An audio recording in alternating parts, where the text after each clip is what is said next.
Pakisara lahat ng kurtina. Huwag kayong sisilip sa labas pagdating natin sa may Sitio Balete. Bakit po? Ano meron? Bakit sa tuwing dadaan kami sa lugar na yon, dapat nakasara ang kurtina sa bintana ng bus? Hindi ako naniniwala noon sa mga kwento tungkol sa mga lugar na iniiwasan ng mga tao. Para sa akin, gawa-gawa lang yun para manakot o pampalipas oras habang nasa biyahe.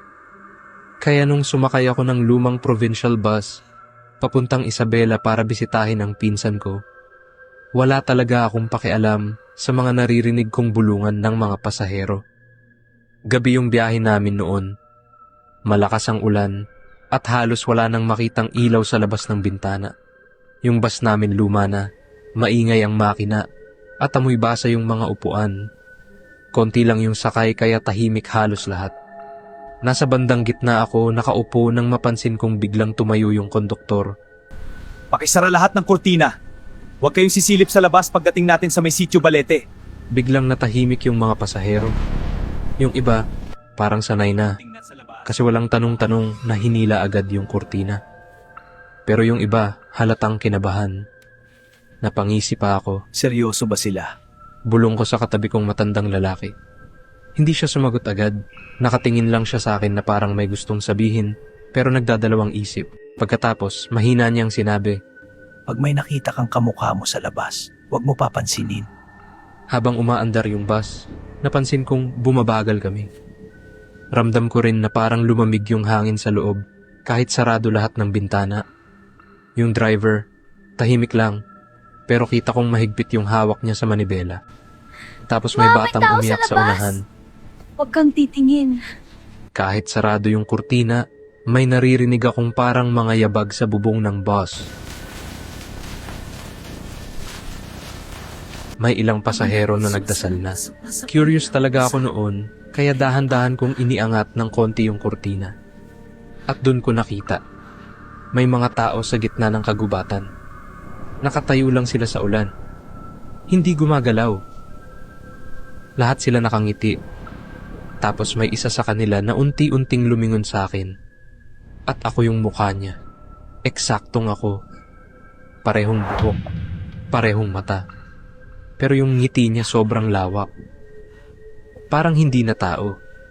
Napabitaw ako agad sa kurtina, pero may narinig akong katok sa bintana ko. Paglingon ko, nakita ko ulit yung mukha ko sa kabilang side ng salamin. Kasabay ng bus tumatakbo. Nakangiti habang nakatitig sa akin. Biglang sumigaw yung babae sa likod. Asawa ko yan! May kamukha raw ng asawa niyang patay na 2 taon na ang nakasabay sa bus. Doon na nagpanik lahat. Yung driver binilisan yung takbo habang malalakas na yabag yung naririnig namin sa bubong. Parang may tumatakbong maraming tao sa taas. May isang lalaking pasahero na napatingin ng matagal sa bintana. Pagkatapos, bigla siyang ngumiti. Tahimik, parang wala ng emosyon. Ang ganda pala dito. Bulong niya. At tumalon siya palabas ng bus habang umaandar kami. Akala namin patay na siya. Pero nakita naming nakatayo lang siya sa gitna ng kalsada. Nakangiti. Kasama nung iba. Biglang namatay lahat ng ilaw sa loob ng bus. Tahimik. Pagkatapos may kumatok sa loob. Hindi sa labas. Sa loob. Dahan-dahan akong napalingon sa likod. At nakita ko yung sarili ko. Basang-basa. Nakatayo sa pinakadulo ng bus. Habang yung mga pasahero sa likod, nawawala isa-isa. Unti-unti siyang lumapit habang ginagaya lahat ng kilos ko. Nung umurong ako, umurong din siya. Nung napahawak ako sa dibdib ko, ginawa niya rin. Pero habang papalapit siya, may napansin na ako. Hindi siya kumukurap. At yung anino niya, hindi tugma sa galaw niya. Biglang naalala ko sinabi ng Ang lola ko masasamang dati. nilalang. Kaya nilang gayahin ang mukha pero hindi ang kaluluwa. Hindi ko alam bakit pero bigla akong tumayo kahit nanginginig ako sa takot. Tinitigan ko siya diretso. Tao ako. Huminto siya. Tao. Tao akong may takot, may pamilya, may alaala. Unti-unting nawala yung Tapos ikaw? ngiti niya. Panggagaya ka lang. Biglang nag-iba yung mukha niya. Parang napunit. Yung mata niya naging sobrang itim habang nangingisay yung buong katawan niya. Nagsigawan yung mga pasahero. Yung iba nagsimulang magdasal ng malakas. At dun ko napansin na habang mas nagdadasal kami, mas parang nahihirapan silang lumapit. Yung mga nasa labas ng bus, nagsimulang umatras isa-isa. Parang nasusunog sila sa tunog ng dasal. Hanggang sa sumigaw yung driver. Lumabas na tayo sa Nang sityo! bumalik yung ilaw ng bus, nawala yung malamig na hangin, at unti-unting humina yung ulan. Tahimik lahat pagkatapos nun.